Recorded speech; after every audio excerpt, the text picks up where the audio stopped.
Hello and welcome once again to Loveland's Talking. My name is Andy Hiller. I'm the Public Information Officer here for the city to share with you, the public, information about what's going on with your local government.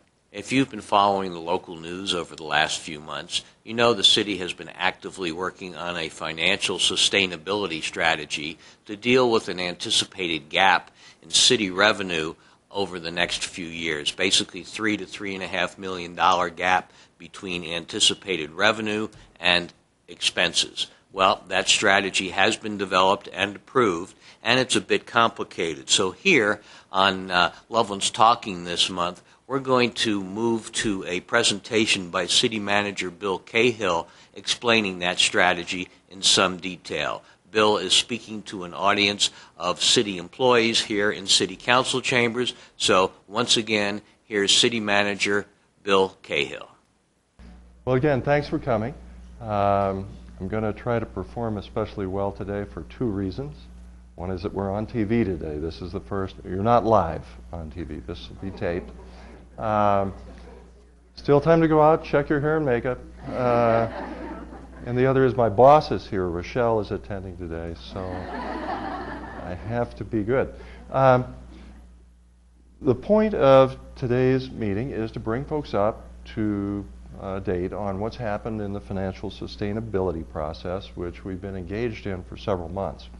And financial sustainability is a name that we chose to give to a long-term budget balancing exercise that we started, that really started several months back and was adopted by the City Council on June 7th. So it is an adopted strategy now, and we'll be able to implement it, carry it out, but we'll also then be able to go on to other things, besides talking about budget cuts all the time.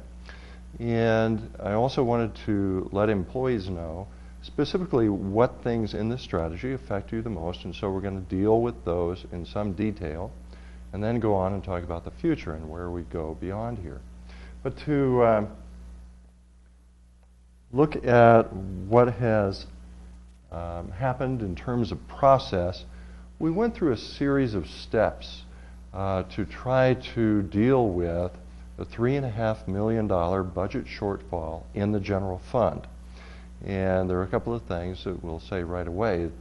This $3.5 million is an approximate annual number for a budget shortfall that was projected to open up really in 2013. Seriously, we'd have some traces of it before then.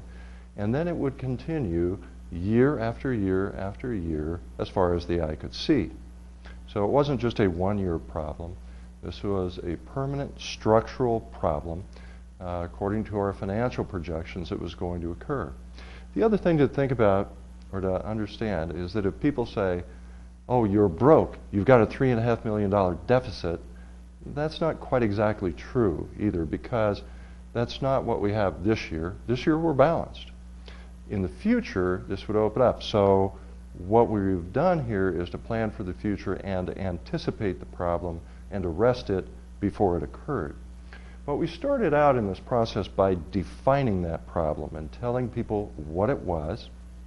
And we also then, actually before then, started seeking some participation in solutions for the problem that were recruited from employees. And I think a lot of you in the room probably submitted ideas for budget balancing through kind of an electronic inbox, suggestion box that was opened up in our computer system on the intranet. And that actually started a year ago, maybe? I mean, it's quite a while back. Every once in a while I have to look at Renee and ask if what I'm saying is correct. Well, I knew it was early in the morning, but I didn't know it was that bad. Okay, everybody has to stand up and do calisthenics. But we got ideas probably starting about a year ago, I think, from employees. Then that was broadened. The general public could also make suggestions. We got ideas from the City Council, and the management team had several sessions at which we discussed things, and ideas came out of that. So the net was cast pretty broadly to try to figure out what the range of possible solutions was. But the next point is one that I think maybe people don't know so much about, and it's very important, and that is the next thing that we did was we had the City Council adopt principles and priorities to guide the eventual plan. And the idea of this, priorities, is pretty simple. What's most important? What's least important? The City Council did a prioritizing exercise. The citizens, through electronic response to a SurveyMonkey survey, also gave us their priorities. But the Council also, more importantly, adopted principles, 6 principles, to guide us in developing the plan. And the purpose of these principles was to separate the good ideas from the bad ideas. Because we wound up with about 180 different ideas to evaluate and decide whether we wanted to use them. Well, how do you know which ones to use? You have to have a set of criteria or principles in order to separate the wheat from the chaff. And we're going to deal with one of these principles later in today's presentation to show you how it was used and why it was particularly important, I think, to employees. So after developing principles and priorities to tell what was important, what was not, what kinds of things we'd like to guide us, the effort shifted to looking at all of the ideas, evaluating, and developing them into solutions that we could use to fill this $3.5 million hole year after year after year. After looking at those solutions, we then put them into what we think is a coherent strategy to get us out of this situation. And it's that strategy that the City Council just adopted on June 7th. Let's go through and see what's in it. Well, before we do that, one more thing. We have to understand 2 things about this problem, and this is sort of general budget education. The first is that the problem that we are describing was general fund only. And we'll take a 3-minute detour into government budgeting practice here. Loveland, like almost all local governments, has a fund accounting system where we divide the money that comes in into different funds according to purpose. And the general fund, as the name implies, is the broadest purpose of those funds. It's the recipient of most of the tax money that people pay, sales tax, property tax, other revenues. It's the largest fund that the city has. It's over $60 million every year. Depending on what year it is, goes up and down a little bit. And it's the fund over which the City Council has the greatest amount of discretion to choose what they want to spend it on. Because the other funds outside of the general fund are usually restricted funds. That is, those funds are special funds for one purpose or another, but they can't be diverted. Examples of that would be our enterprise funds, because we have business enterprises that we run as a city that are self-sufficient and don't use any tax money at all. And those are our businesses in sewer, water, refuse, power, golf, and storm drainage. Those are self-sufficient. They don't draw tax money. They generate enough money as businesses to support themselves, but their money cannot be diverted to other purposes. We can't use power funds, for example, to run the police department, or else the police would have to come and arrest us for committing a crime. We're not allowed to do that. We similarly have other funds that are restricted to capital purposes. The CEF funds, for instance, capital expansion fees, receive money that is paid in impact fees on new development, and that money can only be spent on capital projects, not general operations. So we have a variety of these other funds. They're all restricted, and they're all in pretty good shape. This problem was really general fund only, and the reason it occurred is that as the economy sank in the last few years, our revenues and taxes also sank compared to our level of expenses. So That's a key point. The next key point is all the numbers that we're going to talk about this morning are numbers that are calculated in comparison to our 10-year financial plan. Every year, the city, as part of the annual budget process, refreshes a 10-year financial forecast looking forward for planning purposes. And that tool is the means by which we originally discovered and described this structural deficit problem. And it's also the way that we use to test our solutions and see how much money we're saving or how much money it's costing. And the chart that you see there is extracted or is a summary of 5 years out of our 10-year financial plan. And what you'll see in looking at it is that in 2011, this particular year, you'll see that we are balanced. The two lines match. The top line, shows black here, is our expenses. And the bottom line, which shows kind of in this mustard color, is our revenue picture. Well, this year, 2011, we're balanced. But starting in 2012, we open a gap. That gap continues through 2013 and then keeps going. And it doesn't narrow back down. That's the problem that we were attacking. And so as we look at the numbers and what we're saving here and there in today's presentations, those will be savings from what's projected in the 10-year plan, in this blueprint. And that's how we know whether or not our strategy is going to be successful, is by just counting it up and making sure that we get to the magic number that we need to achieve. Here's a look at the overall solution that was reached in the form of a pie chart. One of the things that we did when working with the City Council and when surveying the citizens of Loveland, and there were over 400 members of the public who responded on this electronic survey. It was a pretty good sampling, actually, of the citizenry. We asked a question. Should we balance this budget? Should we meet this $3.5 million target by cutting expenses? Or should we do it by raising revenues? Or should we have a combination of both? Because you could do it either way. You have a hole to fill. You can either cut the costs you have. You could fill the hole with new revenues, or you could have a combination. In the end, the response that we got from the council and from the public was use a combination. And so we put together a balanced strategy, and you'll see here that almost 50%, 47.8%, come in the form of cost cuts. That's the expenditure reduction shown here. So almost half from cost cutting. We have almost a third, $10.9 million, 32.5%, that comes from revenue increases.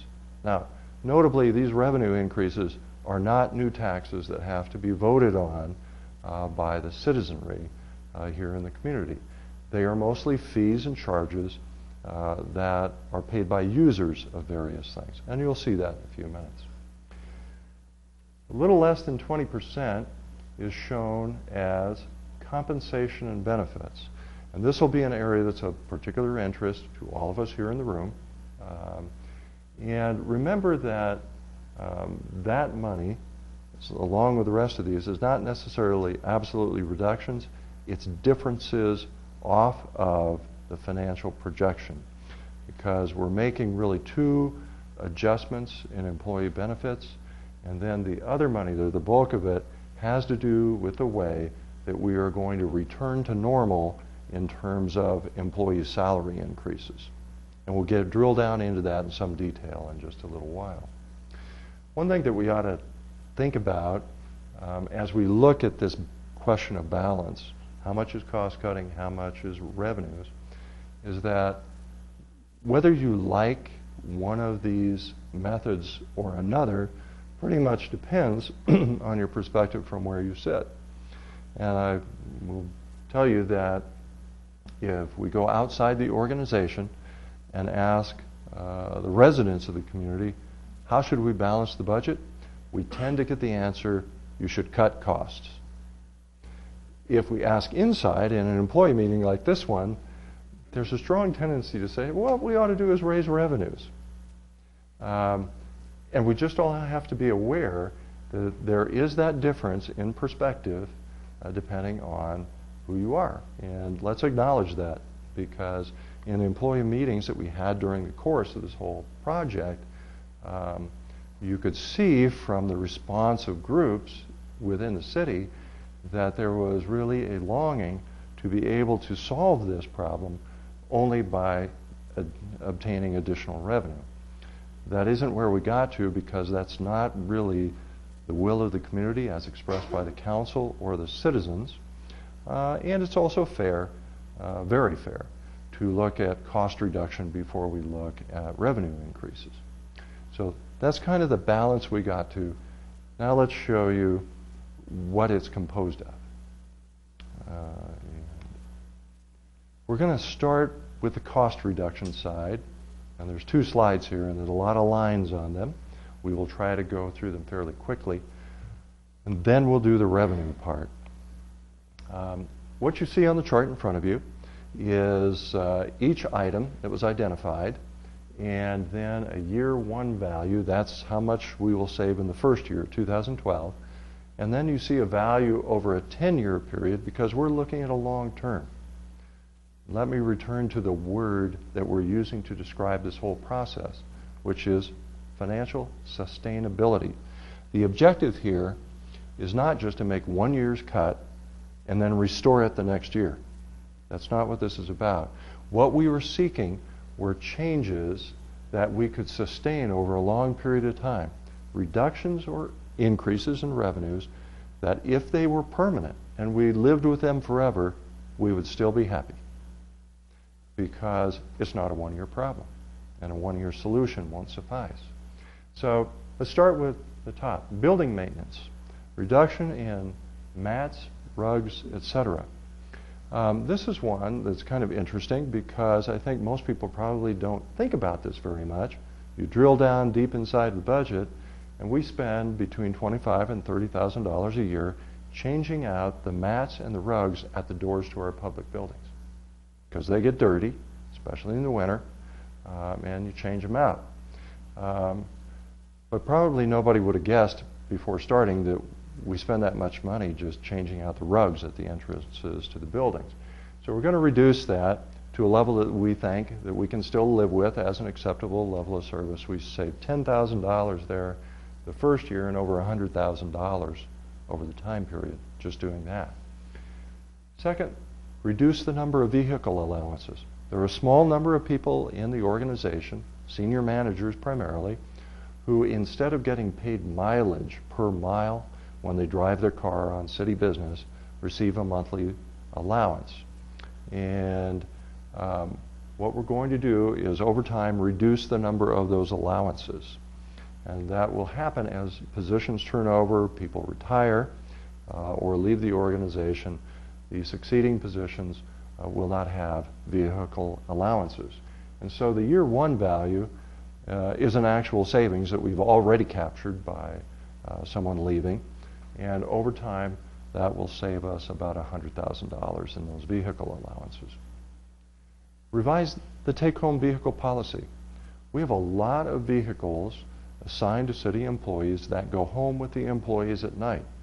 Now that includes the safety departments like police with take-home police cars, fire, there are people in public works. These are people generally who sometimes will get called back to work. Not all of them get called back to work all that frequently. And so we're looking at a revision in take-home vehicles. We haven't, by doing this, identified one particular department. It'll be across the organization. And this does not eliminate all the take-home vehicles. The amount of savings that's shown here, $21,000 in the first year and more after that, will come from a reduction in the number, but it's not an elimination.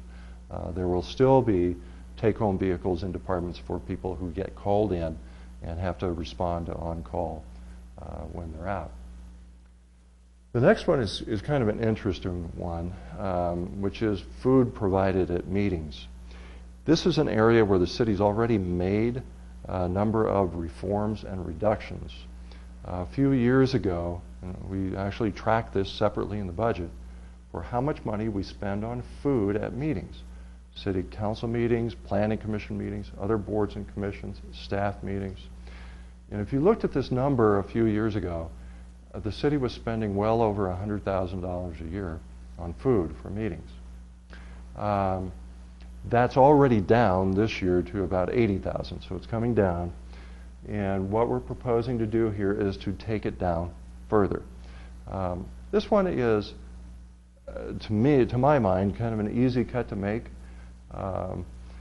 If the planning commission gets crackers instead of having sandwiches, nobody's going to die because of that. It's not really going to be a severe change in people's lives. And the city council is leading the way on this, and this month, now, most of these changes, by the way, are going to occur January 1st next year. These are 2012 changes. But starting earlier doesn't hurt, so the city council is already starting this month. The food that precedes city council meetings is changing and getting reduced. And maybe we'll have sandwiches instead of the dinners that we have had. And again, probably be just fine with people, and it will save a good deal of money over this time period. We're talking about over $250,000 in 10 years just from changing or reducing the food at meetings. The next one's kind of a technical accounting change, which is to refine the budget technique for FICA, Social Security taxes. The way that we budget and calculate the budgeted amounts for Social Security contribution, we're going to make a change in that. It's not actually a change in anyone's benefit. It's not a change in exactly what we pay in Social Security tax, but it does change the budgeting, and so it changes the 10-year projection and helps with the deficit, and that's over $300,000 over the decade. Equipment replacement. City has all kinds of equipment. Every department replaces equipment periodically on a particular schedule, but the way that schedule is developed and implemented, we are going to change a bit. And we may change the intervals for equipment replacement, but we're showing $150,000 savings in the first year because there are a number of things that we can do right now to be able to make that savings. If you do the math real quickly in the chart, you'll see that the 10-year number is not 10 times the first-year number. That's because we expect to make the biggest savings right at the beginning as we start, and the savings in equipment will decrease a bit as we go through those 10 years. Refine the sick hours policy and disabilities plans. This is one we're going to spend some time talking about later and do some detail with you. But basically, our sick leave policy and cash out of sick leave policy is pretty unique. There is hardly anyone else out there in the marketplace of employers who does what we do. We haven't made many changes in employee benefits. This is one of two. And over the time period, well, to begin with, we'll save almost $250,000 in the first year, and then over time we'll save about $2 million. Reduce the EAP administration fees. The employee assistance plan runs through HR from a private vendor. That private vendor has agreed to reduce their price. That's pretty easy to take. If we could solve our problems that way, we'd do it all over the place. Just pay less for what we're buying. So that's easy, but it's over $100,000 over the time period. Change the life insurance coverage. This is another employee benefit change where we're going to spend some detailed time in a few minutes. We pay life insurance benefit equal to 2 times annual salary in the event of a death of an employee. This would reduce that to 1.5 times salary, and we'll show you why when we get there. It saves us almost $250,000 over the time period. Employee pay. This is another area we're going to spend some detailed time in a few minutes. But what we're looking at is to restore ordinary pay increases and changes to the salary scales, which we have not had for a while. And we will start that gradually in 2012 using a 2% pool of money to be able to fund that and get back to permanent pay increases that affect the salary scales themselves. A little more detail in a moment. The last one's also kind of interesting, and it's a classic recommendation for city managers. If you've got a budget problem, one of the places you ought to look is fleet. That's kind of a rule without exception for city managers. There's always money in fleet. And our fleet was no exception. We're showing we're going to save over $100,000 in the first year, almost $1 million over the time period, really by doing two things. One is to thin the fleet and reduce the number of vehicles that we use very rarely. We asked fleet to identify what the bottom 10% of the vehicles were in the fleet that received the least usage. And the result may not be surprising if you think about it very much. We have quite a few vehicles that we hardly use at all. And over a period of years have received very, very few hours of use. So it would be better for us to go out and rent those when we need them rather than to maintain them in the fleet. So we'll downsize the fleet a little bit for the least used vehicles, and the other change is to pool vehicles more. Because right now we have departments that run vehicles and have their own vehicles, and some of those departments are co-located and could share vehicles and increase the amount of usage of the vehicles that are currently not very actively used. And we'll get savings in both those ways. And those savings then get reflected through the whole organization. Okay, there we go. Whoops, now we got to go backwards. The back button doesn't want to work. There's always a keyboard solution. I thought there was a keyboard solution. There we go. Second page of cost reductions. More cost reductions. We'll start at the top. First one is one that the City Council volunteered. And we had thought about this prior to a council meeting, but two council members at one meeting said, you know, we can cut our own budget. Let's lead the way. And so we said, sure, that can be done. So we're taking $30,000 out of the council budget. It's not a huge budget, so that's actually a pretty big percentage reduction. Gets us over $300,000 over the time period. Voluntary severance program. We'll talk about this in more detail in a moment. But this is a program where over the next 2 months we will open up an opportunity for people who are thinking about retiring or on the verge of thinking about leaving for some other opportunity, and offer voluntary, and stress the word voluntary, voluntary severance package to allow those people to leave. We'll go into this in more detail in a few minutes. Strategic attrition. Every organization has turnover. Right now, on recruitment, I think we have 18 open positions right now that we are recruiting for to hire. That was my count when I went down the list on the computer yesterday or the day before.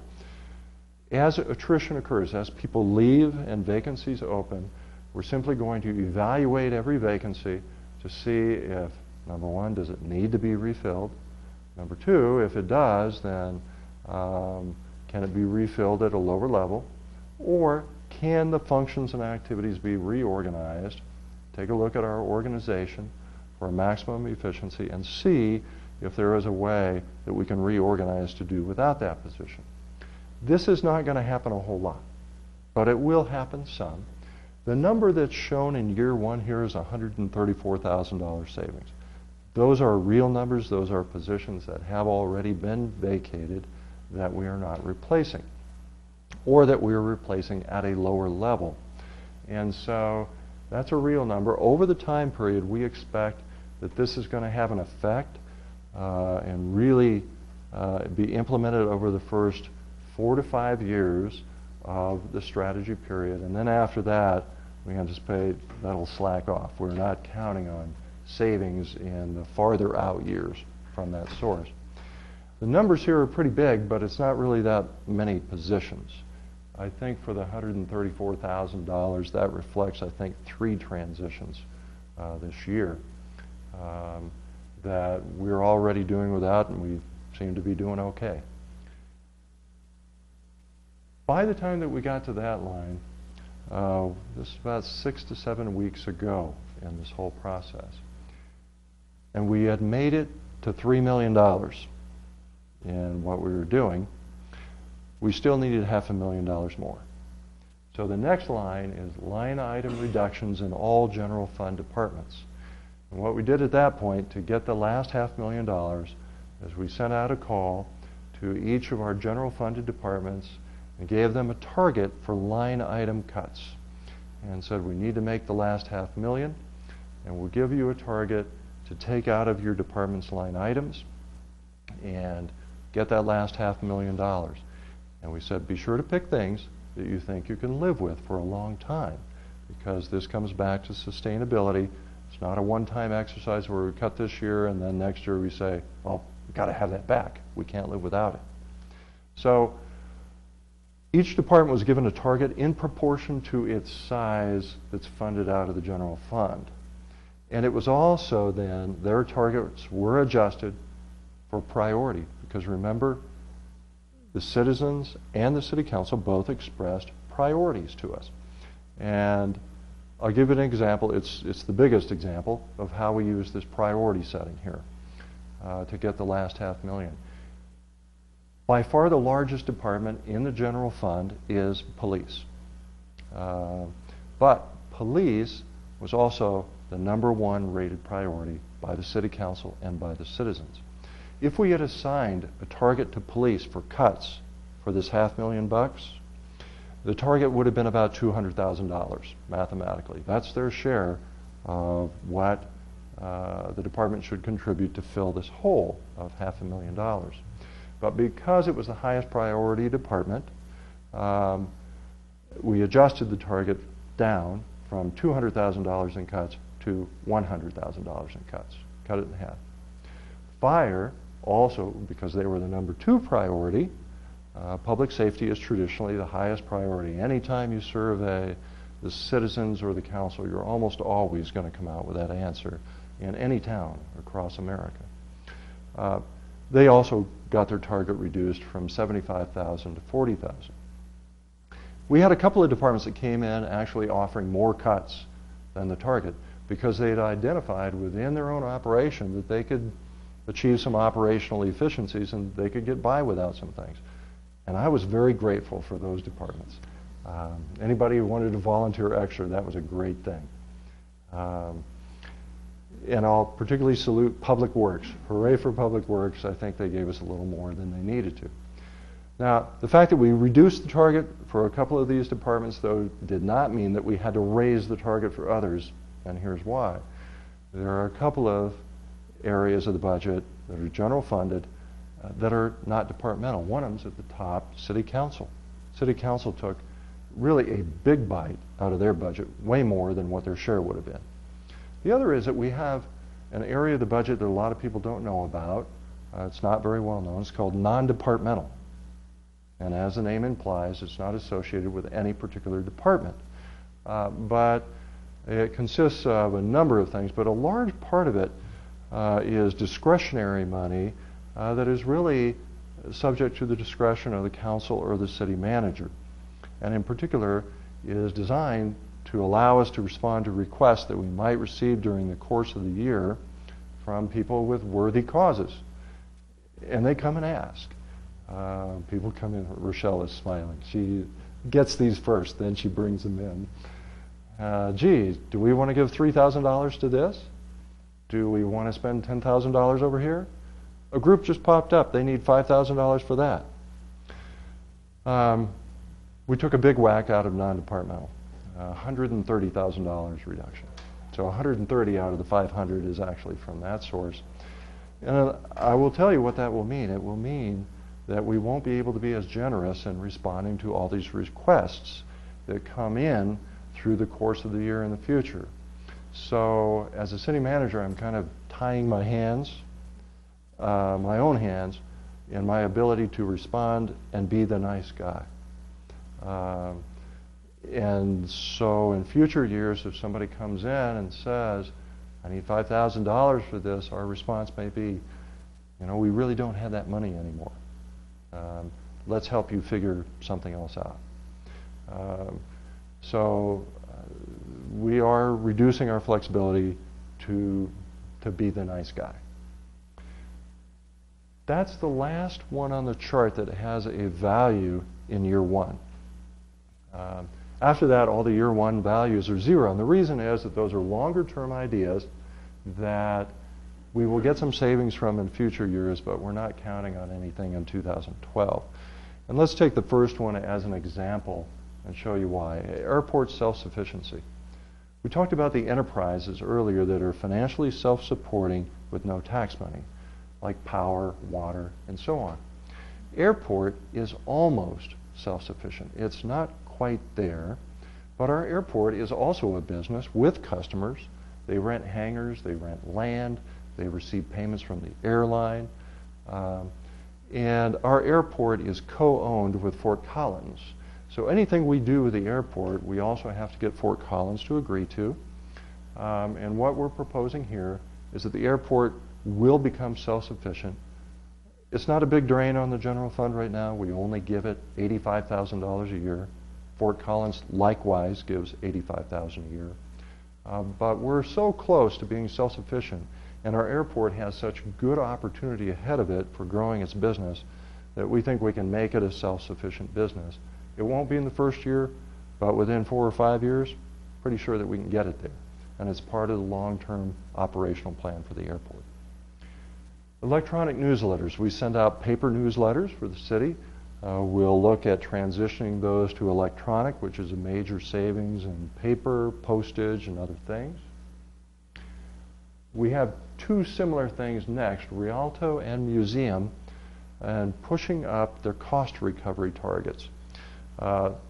Those two items are not financially self-sufficient. The Rialto takes in more money in ticket sales and rentals and so forth than the museum does. So we've set the target higher. Right now the Rialto earns about 40 to 50% of its costs in a year. So they're already at that level. We're targeting 60% in 5 years, get up to 70% in 8 years. For the museum, museums by the nature of the business are tougher to generate revenue from. So they have lower targets. They're earning 10% or a little less than 10% of their costs in a year right now. We're going to elevate that to 15% and 30%. And there are several things that we're working on with cultural services staff. They have ideas of how they can push that up.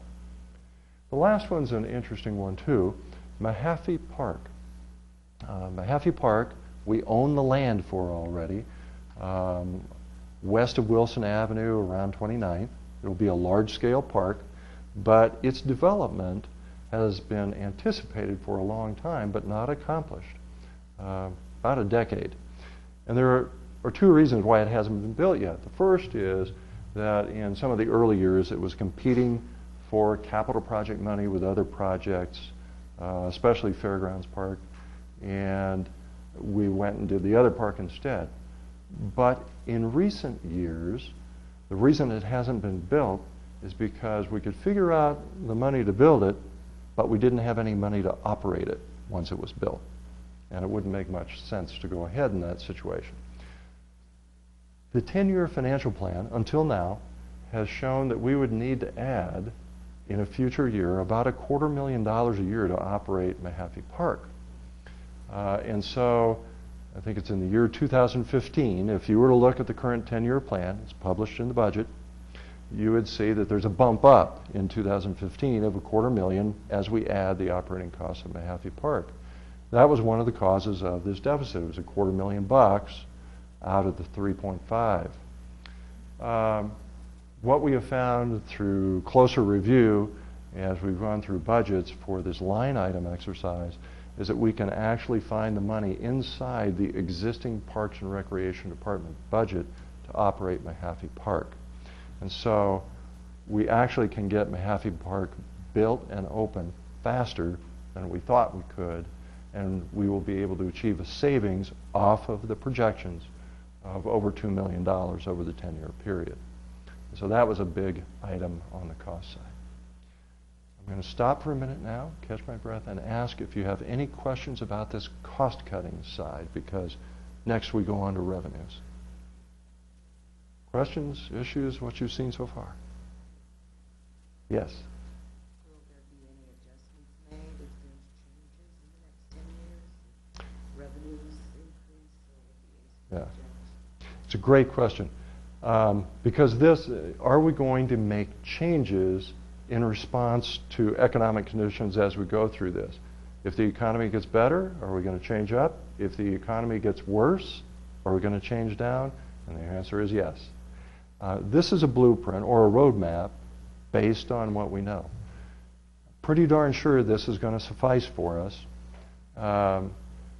But you could envision if we had a horrible depression, these things kind of go out the window. If all of a sudden our economy just caught fire and was absolutely red hot, we may be able to do better than what we've got. And that's why this 10-year projection is updated every year. And you've got to roll and continue to adjust for economic conditions. Anything else? Okay, let's go to the revenue side. This is shorter. On the revenue side, we're picking up, remember, about 1/3 of our total package from the revenue side. The first one is one that I think you're going to start hearing about just in the next few days, maybe. And that is that we're going to try to find corporate sponsors for the 4th of July fireworks. That's not the 4th of July next Monday. That's next year. We spend about $35,000 a year cash out on the 4th of July celebration. Most of that is the cost of buying the fireworks. Some of it is security and other things. We're not counting in that number our own staff time, because our own staff also are involved in this. But what we're looking at is going out and finding a corporate or community sponsor to help with the cost of the fireworks. And everybody loves the 4th of July, so I think we'll be able to find somebody out there. So maybe it'll be the Loveland Wells Fargo Bank 4th of July, or whatever it may be for sponsorship.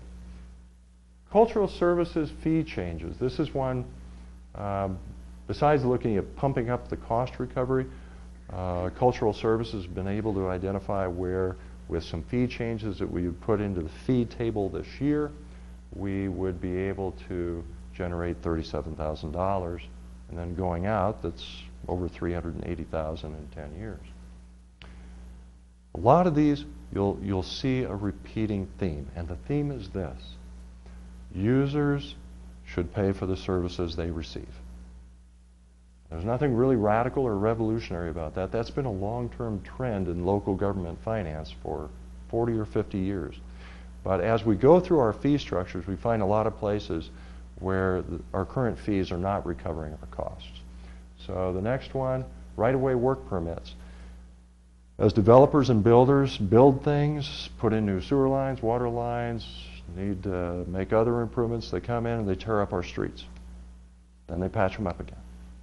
They are not paying sufficiently for that cost. So this would increase the fees for those kinds of activities conducted in our right-of-way. Street and stormwater inspections, pretty much the same story. We have an inspection position that we need to support for streets and stormwater, and that should be fees supported from the users, and so this is a fee increase to cover that. The next one is particularly interesting to me because of what the numbers are in our current situation. That's development application fees.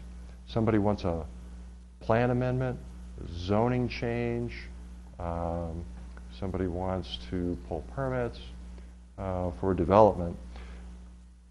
We currently have a development services review function in the organization that consists of people in current planning and people in transportation development review in the Public Works Department, and other departments also contribute staff time to development review. Fire, police, power. There's actually a lot of staff time involved here. If you just add up current planning and transportation development review, It's well over $1 million that we spend processing applications and permits. Some of you may know the answer to this. If you actually know it because you read it, I'll ask you not to respond. But out of the cost that it takes for us to process all these permits and give people permits for activities that then allow them to go out and sell houses or do developments and make money, what percentage of our costs do you think that we are currently recovering? Are we getting 50%? Are we getting 80%? Are we getting 20%? Anybody want to hazard a guess of what percentage the customers are paying for the services they're getting? 40? I have one at 40. Do I hear anything else? The answer is 8%. Okay? And that's probably an overestimate, because when we're calculating the numbers, I don't think we're accurately capturing every department's contribution to this process. So, Joe Developer comes in, builds a subdivision, puts up houses. He's paying 8 cents on the dollar for the cost, and the taxpayers are picking up 92 cents for processing that. That seems a little out of whack. Now, it's also difficult to change, because we're going to have to phase in fee increases here to make them palatable. So what we're showing is only $14,000 in the first year, but you'll notice if you do the math, the future years are 20 times that, and that's because in future years we expect to continue bumping it up and phasing in the increases. Now, the thing that's really going to hold this down is that a lot of communities around us are likewise way undercharging. Nobody is recovering their costs. I'll tell you, the last community I served, which was a very active developing community, had a lot more permits in the last few years than Loveland has, and had a very active political development community. We were recovering over 60% of our costs for this function in that community, and it wasn't a wealthy town. So we have considerable room upward here to improve our financial situation.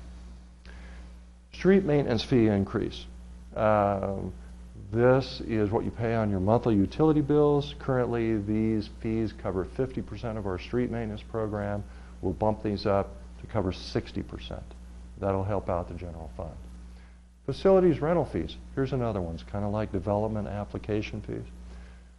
Somebody rents one of our rooms from us, the basement in the Pulliam building. I'm getting looks from our facilities folks here. The basement in the museum, this room, whatever it may be, wherever we have rental facilities, what proportion of our costs do you think we're recovering for our rental facilities? 8%. 8%? Terry's getting the drift here. It's actually better than that, 14%. We had a request from a council member, came in by email, and she inquired a month ago, hey, I hear these fees may go up. My group rents the kitchen and basement of the Pulliam, or the basement of the Pulliam, every week or every month for a meeting. We're currently paying $30. If the city were to fully recover its cost for that rental, because we've got to look at our own budget and what my little group is going to pay, what would we be paying? And the answer was, well, you wouldn't be paying $30. You would be paying $128 every time. So again, we've been very nice. And people love paying low fees, but we're not recovering from the user. We are instead essentially saying, taxpayers, why don't you, in general, pick up 86% of the cost of the rentals for these groups? So again, we have upward room to move here. We'll have to phase this in. And so we'll move on that. Ticket surcharge increase from $10 to $25. Tickets we're talking about here are traffic tickets issued by the police department. We currently have a $10 surcharge on each one that generates some money for us. We're undercharging compared to other communities in the area. Most of them are more around $25. So we're going to pump this up to $25. There was some discussion at the council meeting on this. Council members asked, well, this seems kind of punitive. Are we sure that people are going to be able to pay? Can people afford to pay it? And the response from the police chief was twofold. Number one, everybody else is charging this. We're the ones that are low. But secondly, if you don't want to pay this, don't break the law. This is real simple. You don't have to pay this. Just don't break the law. Sales tax renewal. We have merchants in town who have businesses and they have sales tax licenses from us. And currently we don't charge them to renew those licenses each year. We're the only ones in the area that don't. Everybody else charges. We're giving it away for free. So we figure we can generate $62,000 in the first year this way. Now comes the big one, and this is the single most important one on the revenue side, which is PILT, payment in lieu of taxes. You could also call this a franchise fee or a return on investment in the area of our utility enterprises. Let's talk about how this works, because I'm not sure that everybody's familiar with this. Our utilities, wastewater, water, storm drain, and refuse, all use our public rights-of-way for their operations. They are technically, well, they are considered for a business purpose as separate businesses from the city. If we had a private vendor providing those services, they would be paying us a franchise fee for the privilege of using our rights-of-way in their business. These are in-house businesses, and so actually not only are they using the rights-of-way, but in many cases the city originally set up these businesses with city money, and so the city has a right to charge for the use of our property and a right to earn a return on the investment that we originally made in these. And currently, our utilities that use our street rights-of-way are all paying a 6% payment in lieu of taxes to the general fund. And that helps support the administrative costs in the rest of the city for supporting those enterprises. We're going to bump that 6% up to 7%. There's one enterprise that's not affected, and that's golf. Golf currently pays a 3% PILT, half of what the others have been, and it's not going to increase. And the reason for that is not just that we love golfers. It is that golf does not impose the same kinds of demands on our rights-of-way. Golf doesn't beat up our streets with heavy trucks. They don't cut our streets and put pipes under them. So it makes sense that golf would be a lesser contribution, and that's why. But this was the single key thing in the decision-making process that has allowed this strategy to work. If we had not been able to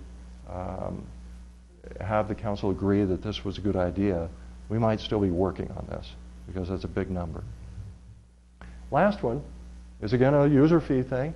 For police and fire, we charge people who want to use police and fire services at their special events. You have a parade, you have a festival, you want security from police, you want some extra coverage for fire, you pay $40 an hour.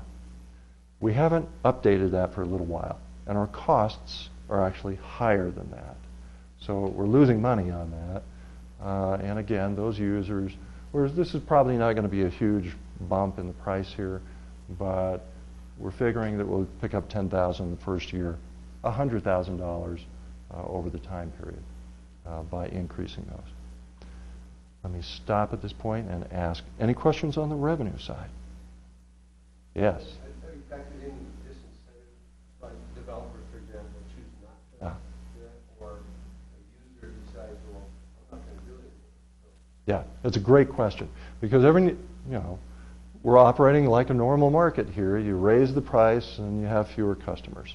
That has been looked at. The number that we're looking at here is minimal enough, and it assumes few enough permits issued or few enough housing starts that we think we're in the range of reality.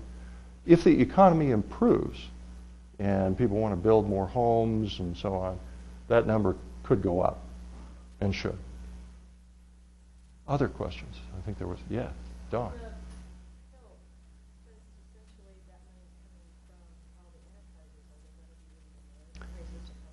Good point. They're not going to raise them immediately, but every enterprise, our refuse operation, our sewer operation, usually adopts rates that last several years, and they do that based on rate studies that show how much they're going to generate, and typically then there will be some rate increase activity every several years. I think what's going to happen here is that this will get rolled into the next rate study and rate increase. And it may shorten the rate on some of these utilities so that instead of going 4 years to the next bump, maybe it'll be 3 years or 3.5 years. Yeah, it will have an effect on rates. Yes? Seems like the second line, the cultural services fee changes, how does that work with the previous slide on there? I mean, it looks like a double dip to me. Does that make sense? Yeah, we're careful, and one of the things that we needed to look for throughout this whole strategy was to avoid double counting the same thing twice. And that's not a double count because these particular fees are fees that we'll be instituting right away.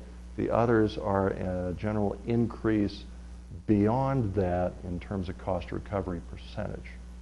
But yeah, we had that problem also looking, for example, for possible overlap between the strategic attrition or the voluntary severance where we think maybe some people will leave, and making sure that departments would not count that as part of their line item reduction. Nope, don't get to count twice. And similar problems with the food budgets versus the line item reductions, because departments pay for this food out of their department budgets, and so they couldn't count it twice. Other questions? Let's look then at what this means in total. The total result is that if you look at the right-hand column, we had targeted $31 million in reductions over 10 years. The 3.5 million number is the first year number, and it's kind of an average over that period. But the number goes up and down according to the financial plan. So we really needed 31 million over the 10 years. Total recommendations and actions that we've got are 33. And this is also part of the answer to the question a few minutes ago about adjustments for conditions and so forth, because we've got a little bit of flex in here, but we need it. Because one thing I know about a 10-year projection, it will be wrong. I mean, there is zero probability that we have hit the number exactly. Okay? So you need a little space in there. And so that gives us a little bit of assurance. We're slightly over target. Now let's talk about what this means for the folks in the room, including me. And so we are kind of in this boat together. When you look at the ideas that were suggested by citizens and by employees themselves, I want to give you a flavor of some of the ideas that came in about employee compensation. These are all actual ideas, probably 3/4 of these actually from employees, from inside the room. Ideas that were suggested for employees. We should have more furlough days. We should reduce pension contributions. We should trim 10% across the board. We should have a salary freeze. We should cut wages. We should cut hours from 40 to 36 for those of us who are working 40-hour weeks. We should reduce employee pay, and my favorite, we should make sure that city employees should not get a full vote in any election.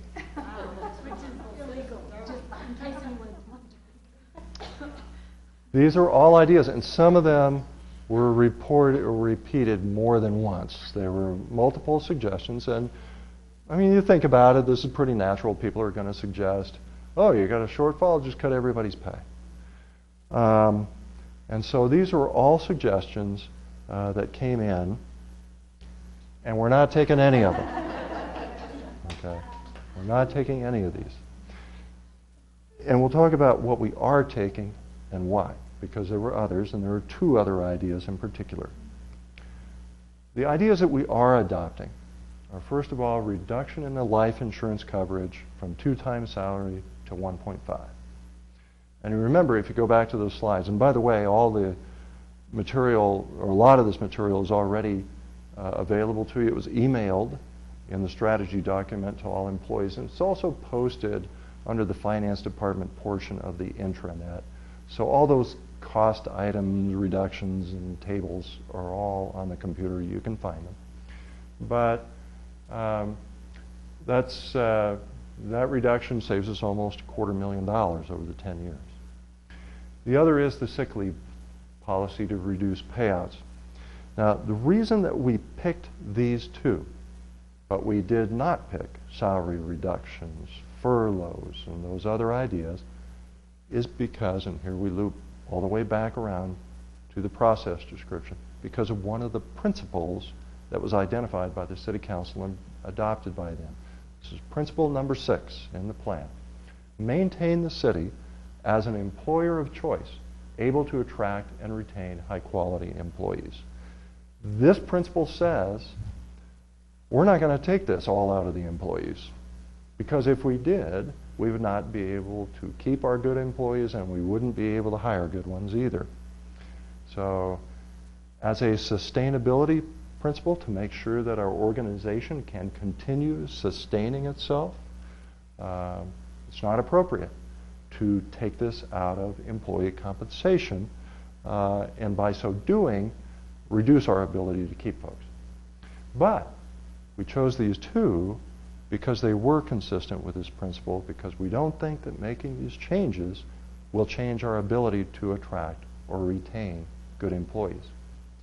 And let's drill down and see why. The life insurance change, once again, our life insurance is 2 times salary. Now, this is kind of a difficult benefit to talk about. This is the benefit that you never want to collect on. Okay? And rarely is it ever used. But when it's used, it's vitally needed. And it's a tragedy when it occurs. But very few people who are in the employ of the City of Loveland will ever use this benefit. And I don't think anybody ever came to the City of Loveland because we had this benefit. Okay? And, as further documentation, one of the ways that we evaluate whether it's sustainable or not and whether we can compete in the marketplace for good employees is, what's the rest of the market doing?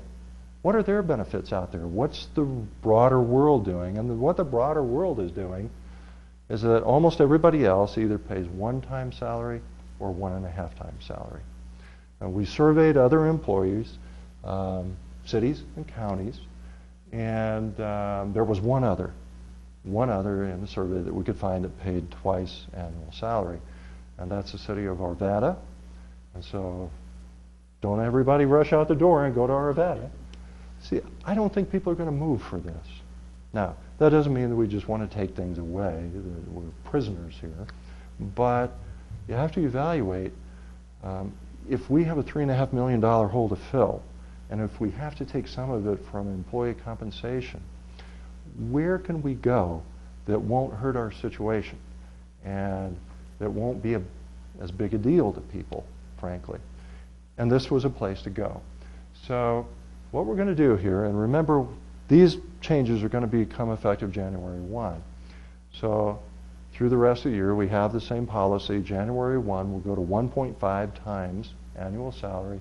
And HR is also working with our vendor to open up an option for people who would like to have more life insurance than that to go ahead and buy additional inexpensive group life insurance through the vendor and be able to supplement in the event that employees would like to have more.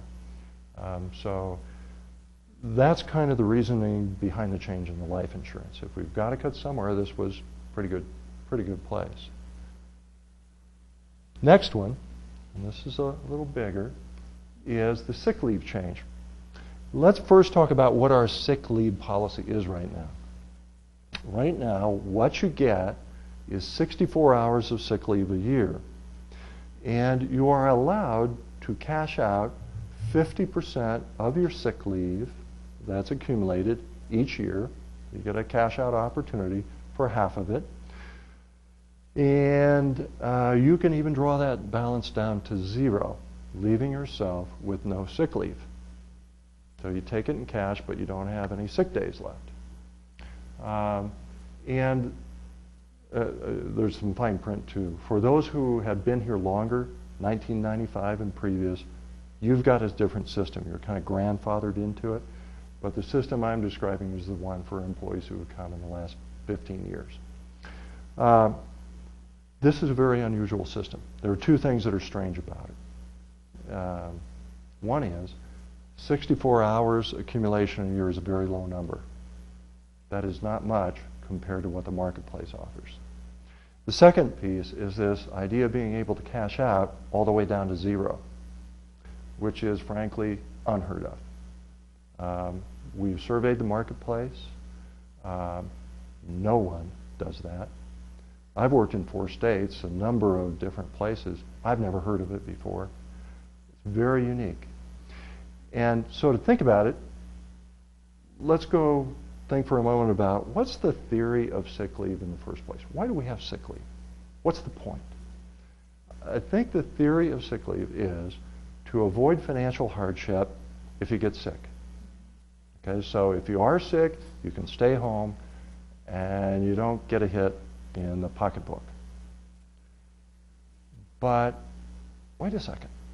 If you can draw your sick leave all the way down to zero, leaving yourself with no sick leave, what's going to happen the next time you get sick? You either have to, you come to work and infect everybody else, thank you very much, or you take a day of leave without pay, or maybe you use vacation. Okay, but the theory of sick leave is it's supposed to help you if you're sick. And I have a pretty simple feeling about this. I'm not a real complicated person on this one. If you're sick, you should take a sick day. If you're well, you should come to work. And you should have some sick leave so that you can take a sick day. That's the whole theory. That's why there is sick leave in America today. What's happened is that if you can take cash out and take yourself down to zero, is that we've kind of altered that basic perspective on why we have sick leave. And what we have done instead is to say, this isn't really about covering you if you're sick. This is about getting you a pay raise without people seeing it. That's what it's about. And to have the idea of a benefit that people don't know of, or kind of a hidden benefit, the word hidden is not a word that I want associated with the City of Loveland. That ain't right. So, let's look at what we're going to do instead. And look, our proposal is, and what is being approved is, that we actually give you more sick hours than you get today. 64 hours is very low. And so if we move up to 80 hours, which is closer to where others are, then you will actually receive more sick time. Secondly, we'll still allow 50% cash out, which is what we get today, but we'll have a threshold of sick leave that you have to keep. And that you would be able to cash out sick leave over 240 hours accumulation. Now, what do other people do? Here's what other people do. In Arvada, where they got great life insurance, in Arvada, you can cash out 33% of your hours over a cap of 480. So you got to make it to 480 first, then you can get 33% cash back. Broomfield, no cash. But you can convert to vacation. Fort Collins, no cash. You can convert to short-term disability to help cover longer-term illness. Greeley, you can cash out 40 hours a year, over 960 hours. Okay. Lakewood, no cash. You can convert 50% to vacation over 480 hours. Larimer County, no cash or conversion, except if you're actually on your way out the door, you're retiring, you're allowed to convert your balance to a health retirement account, an HRA. Longmont, you can cash out 50%, same as what we're proposing here, over 480 hours. Thornton, no cash, no conversion. And Westminster doesn't have sick leave. They have PTO, paid time off, which is a combined leave account that you can use for any purpose, whether vacation or sick. So they're kind of in a different world, but there you can cash out 75% of 24 hours, and that's 18 hours. Doing the math, you can get 18 hours once you've accumulated 184. And that's why we think we're out of sync with the market. There's nowhere in any of these where you can cash out to zero and leave yourself with no ability to take a sick day. Loveland's the only one.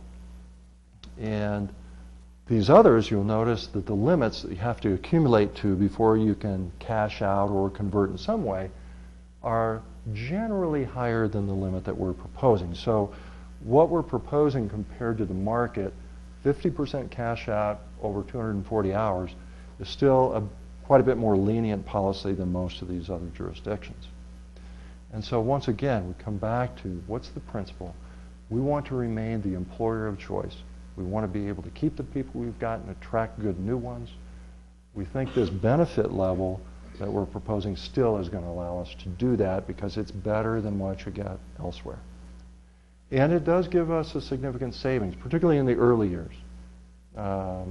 Over time, we're going to have minor savings here, not very major, but in the first years we'll have pretty big savings as people build up these balances. So that's the purpose of the sick leave change and why we think that one makes some sense. There are things that didn't make sense, like cutting pay, and so let's talk about the pay piece here. And you look back through the economic downturn and see where we've been to see where we're going to go. In 2009 was the first real year of hardship where employees took some compensation reduction in pay directly. And there's a merit pool that's adopted each year. A normal number for that merit pool is about 3.5%. And that number, by the way, is kind of magic in our total financial projection because we assume that our costs all go up by about 3.5% a year. That's a pretty good historical average. That year was the first year of pay reduction. It was down by 1%, a cut. The second year in 2010, we had zero increase, effectively pretty much a pay freeze across the organization. And we had furlough days. And then in 2011, the year we're in right now, we've been able to get back to some pay, but the form that it took was a one-time merit pay distribution by lump sum. What that didn't do, and you all got, hopefully you all got checks recently for this, but what it didn't do was it didn't change the salary scales or the pay ranges. So it wasn't a permanent pay increase for the positions. It was a one-time distribution of the payment. What we're forecasting here to get to is that next year, 2012, we'll go back to being able to adjust the salary ranges and the pay scales and bring them up as we would in normal times. And we will do that kind of phasing back up at a 2% level next year to be able to get through. And then by 2013, we'll hit what we would call the normal number again of 3.5.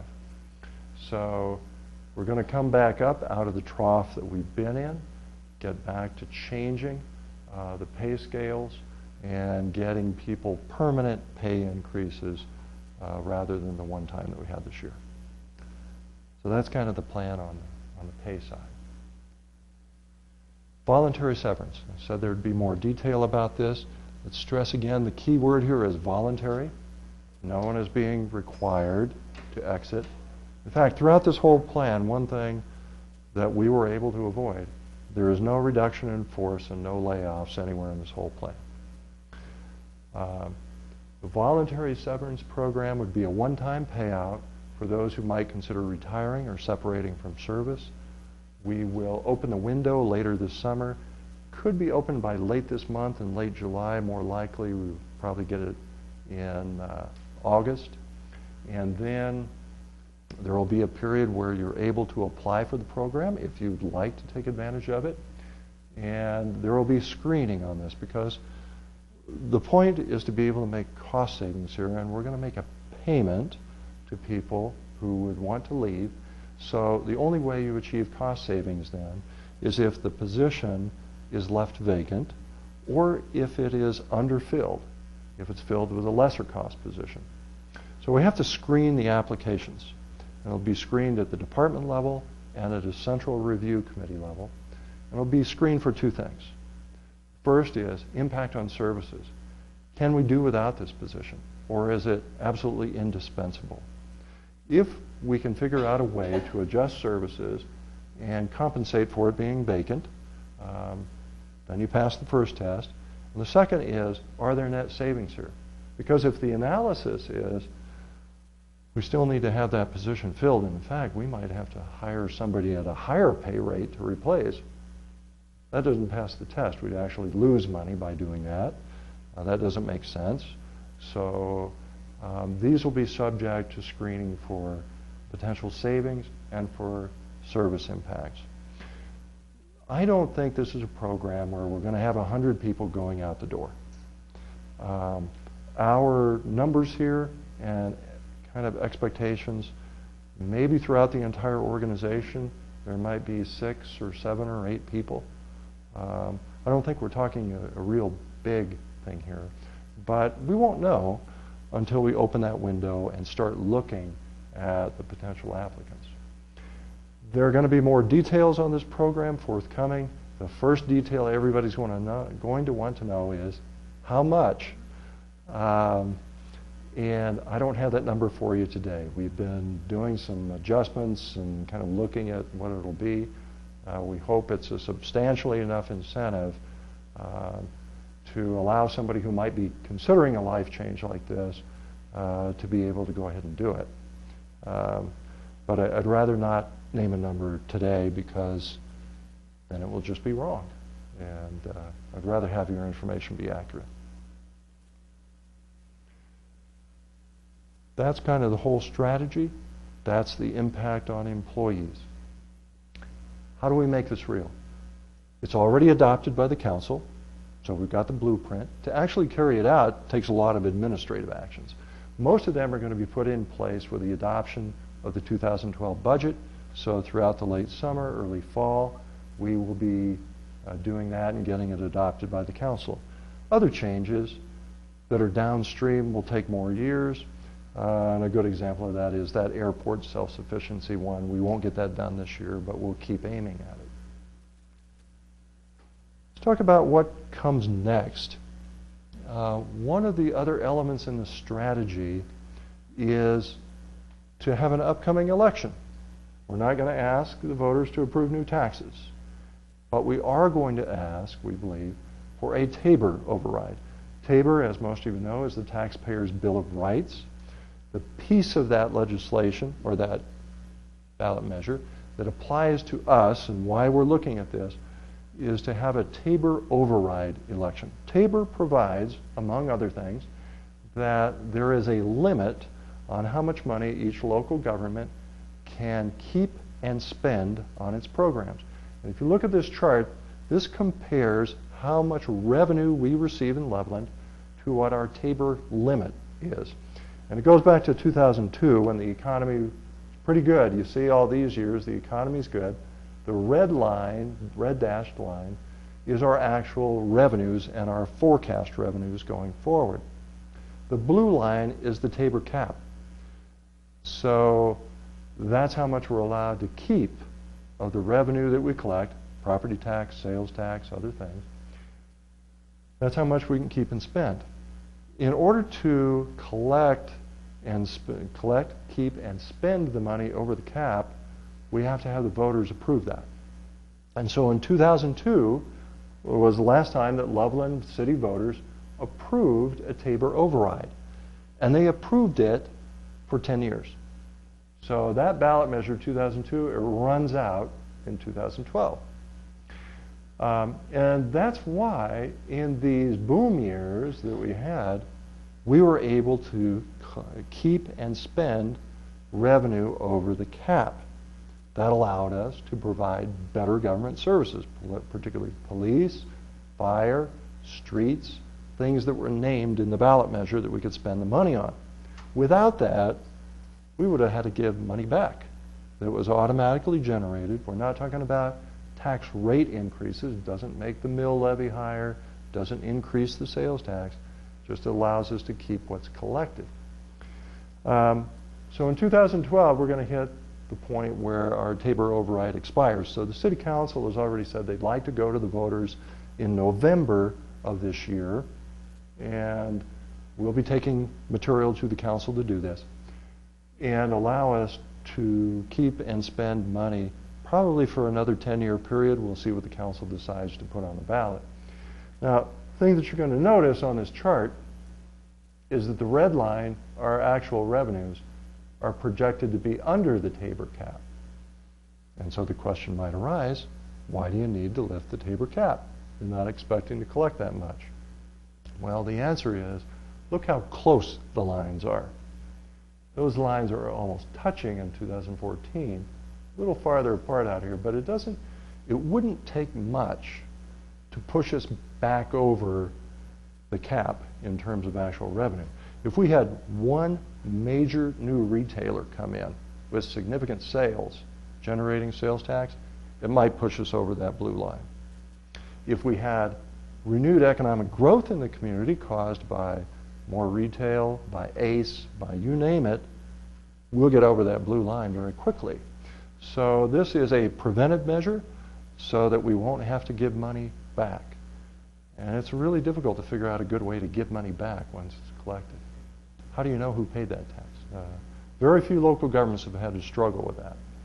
But we're going to go forward and lay the groundwork to be able to have a good city program by doing that, and hopefully the voters will approve it.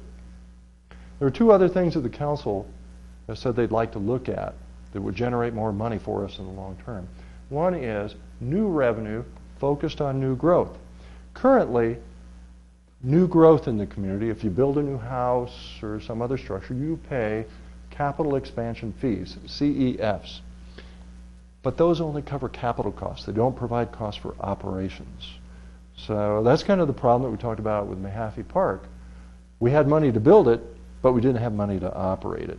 And what the council would like us to look at is, can we create some device to look at charging new development for the additional operating costs that it demands from the city? We don't know yet how we're going to do that. There are not very clear instruments in Colorado to do it, but we're going to take a look at it, see if we can get somewhere.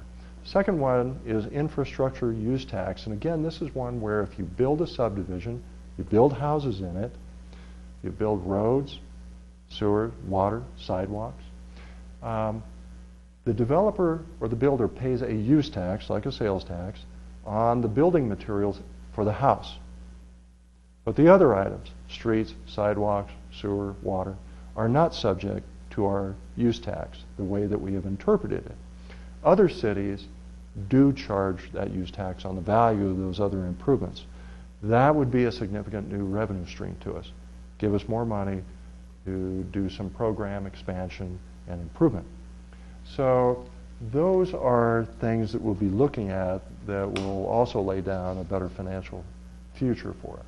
Let me pass out handouts for you, your only handouts for today. These are the City Council goals that were adopted at the Council's February goal-setting session. And what I want to conclude with today is that not everything here is about money. Not everything is about budget balancing. We still are on a path to improve the community in a variety of ways. And all throughout the city, our departments and the council overseeing the organization are dedicated to moving us forward so that Loveland becomes safer, more affluent, and better in a number of ways. Our local economy is showing signs of recovery. Our sales tax this year is doing pretty well. We're running ahead of projection. Now, our use tax stinks, but the sales tax is good. Putting the city back on a solid progressive path is something that I think we're very dedicated to. So I just want to point out a few things that are going to be happening. First one on the list is the ACE project. That's been the headliner recently.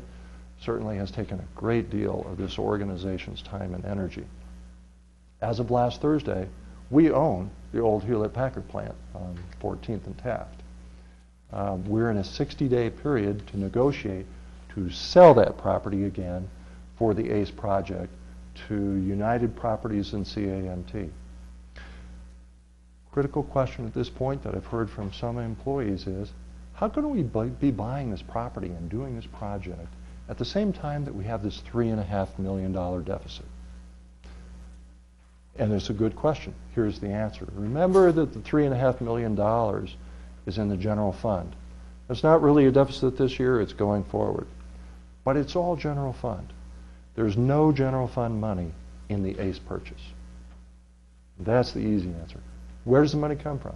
Well, over $800,000 of the, almost $900,000 of the purchase price for ACE, which is $5.5 million, came out of the open space fund. That's a special restricted fund, can't be devoted to any other purpose but open space.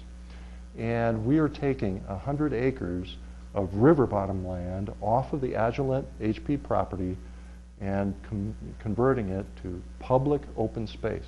It connects two big parks. It's right next to our rec trail on the Big Thompson River. It's an amazing piece of open space with ponds, and it's community betterment for open space, over 100 acres. So that's a piece of the money that we're spending and what we're getting from that. Second piece is water. We buy water supplies for the community's water portfolio. There are 144 units of CBT, Colorado Big Thompson water rights, that come with that property. They're worth, at market price, probably almost $1 million. And the water fund is going to pay to buy those water rights, has paid to buy those water rights, and those water rights will be peeled off of the Agilent property and put into our community water supply. So part of the purchase price that we're getting here has nothing to do with economic development. It has nothing to do with creating jobs. It has to do with open space and water for the benefit of the whole community. We also have been negotiating for years to get a little piece of right-of-way to widen the corner of 14th and Taft. Our public works staff have been working this for at least 3 years. Well, now we own it. And so we're going to use it for street right-of-way, so a little piece came out of the streets fund. And we have another piece that we needed for a storm sewer easement over by Railroad Avenue on that piece of the property, so a tiny little piece comes out of storm sewer. The rest of it comes or is used, we'll get it out of the raw water fund through a loan. Raw water fund right now has a balance of almost $25 million. We will use a bit over $4 million of that in a short-term loan. When we resell that property to the developer, we will recover that money, repay the raw water fund. So we're blessed to have good reserves financially to be able to do these kinds of things. Because, for example, in the open space fund, if we had no money, we wouldn't have been able to do this. But we have $12 million in the open space fund. It can only be used for open space. It came from the Larimer County open space tax. So we were lucky that we're at a point where we have the ability to do this, because that property and the open space we're taking is actually the #1 acquisition priority in our open space plan that was adopted years ago. So a lot of this came together very well. So anyway, the ACE project could create thousands of jobs. We expect it to. That'll help push the community forward. Mahaffey Park, we've already talked about. Big new addition for Parks and Rec. Expansion of the system, major new park, probably will include an arboretum or a botanic garden. A new feature for us, that's in the plan. New tourism strategy to build the community. We have a new lodging tax, $500,000 a year. It's a dedicated revenue. It has to be used for the promotion of tourism in the community. Cannot be diverted to other purposes. Creating a strategy to effectively use that and build the economy. The police department is partnering with Greeley, Fort Collins, Larimer County, and Weld County to create a regional crime lab to process evidence more quickly in criminal cases. We've had a problem with the time of processing that we get from state labs. This will accelerate the rate of processing and allow for quicker disposition of criminal cases. Fire authority. The City of Loveland has a relationship with a rural fire district around the City of Loveland. We are kind of the hole in a donut. We've always provided fire services for the last few decades to the rural fire district under a contract where they pay us some money to do that. We're going to forge a stronger relationship and create a fire authority that kind of merges the governance and boards, and will create additional revenue. So the fire department is looking at significant expansion and improvement of service to go forward. New water supplies. Not only have we picked up the Agilent water, but we just bought $5 million worth of other CBT shares from another party in a distress sale situation, so we got a bargain. And that lays down the future resource that's needed for the community's growth. Lastly, we are working on revising the city's comprehensive plan, which is our blueprint for how we go forward. There are other goals that are listed on your council sheet. Those are things that the council wants us to get done, or significant progress, in 2011. We're just now developing the first progress report. Today's July 1st. It's the turn of a quarter, so the council gets a quarterly report on how we're doing on those things. And the report is good. We're on track, or we are done with several of those goals. So we have a very clear direction forward for how we're going to continue to improve the service levels in Loveland. And I want to express my appreciation to every one of you as a critical team member for making these things work. We couldn't make a positive progress report to the City Council and say we're on course on these things without having the whole city staff really be effective in carrying out the duties and the charge that we're given. So I think it's a tribute to everybody in the whole organization that we're able to say, hey, we're where we ought to be in making progress on these particular things. Let me conclude by asking if you have any final questions or any commentary for folks. Good. A question? I thought I saw, this is an employee issue, I thought I saw that there were going to be changes on the short-term disability along with sick leave, but then that really didn't mention. You're right. And there's a lot of fine print on the sick leave thing. I gave you kind of a broad overview. What will happen, because people will have accumulated more sick leave, is that we're going to adjust the short-term disability program, which we really provide internally. We don't buy it from an outside vendor. And in the future, we'll probably get some changes in the long-term disability insurance as well, because of the interaction of sick leave with the retention period for short-term disability. That is the period until you can start to get paid short-term disability. And then how that short-term disability interacts with the long-term disability, which kicks in at 90 days, 91 days. Currently, our retention period on short-term is 7 days? 7-day elimination. 7-day elimination period before you get onto short-term disability. With the accumulated sick leave that people will have, we'll be able to lengthen that, I think, to 14. Yeah. So, yeah, there are a variety of other little fine print things that we will get out more information on. Other questions? Dawn.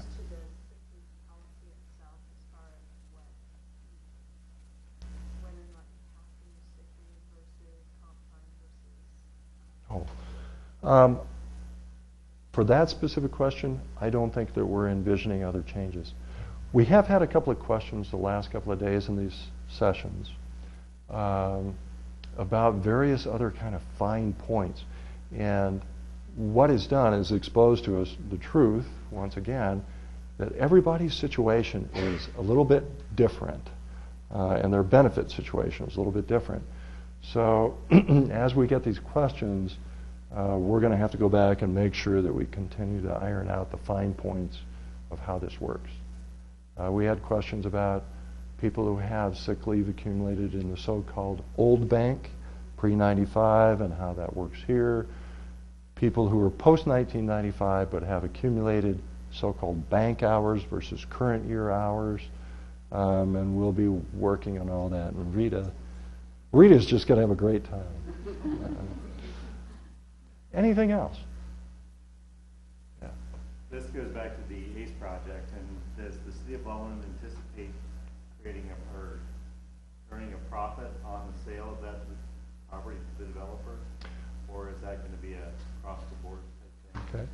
The question is, will we be able to make a profit on ACE? And the answer is, that depends on the ultimate outcome of the negotiations. But what we're shooting for, and the proposal that we first made that won the ACE project for us in the first place, was that we'll basically break even on the first cash sale, but we will take back part of the income stream and profit sharing from the developer over time. And our first proposal that went into ACE said that we would have a profit sharing arrangement for 25 years on the project. And so as they generate cash every year, there would be a formula, and we would take back a share of that for a 25-year period. So that's how we help at the beginning of the project financially, but we earn back more money toward the back end. That's our proposal. We're in the 60-day negotiating period. We'll see how we come out at the end. Other questions? I want to thank you all for coming and being a good and attentive audience. I'll bet most of you thought you'd be out of here half an hour ago, but hardly anybody left. So thanks again.